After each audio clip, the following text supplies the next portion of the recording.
દ્વારકાથી પ્રતિબંધિત દવા વિદેશ મોકલવાના રેકેટનો થયો પર્દાફાશ। દ્વારકા એસઓજીએ નિયંત્રણ હેઠળ રખાયેલી દવાનો મોટો જથ્થો ઝડપી લીધો। પ્રેગાબાલેનની 150, 300 અને 450 mg કેપ્સ્યુલનો જથ્થો જપ્ત કર્યો। સમુદ્રી માર્ગે યમનમાં દવા મોકલવાનું પ્લાનિંગ હતું। ગેરકાયદે વિદેશ નિકાસ માટે દવાનો જથ્થો પેક કરાયો હતો। શિપ ટુ ડ્રગ્સ લાયસન્સ વગર દવાનો જથ્થો મોકલાતો હતો।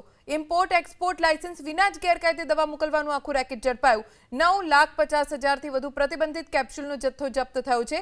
80,77,000થી વધુની કિંમતનો પ્રેગાબાલેન દવાનો જથ્થો જપ્ત કરવામાં આવ્યો છે। મુંબઈનો અબ્દુલ શેખ રેકેટ ચલાવતો હોવાનો ખુલાસો।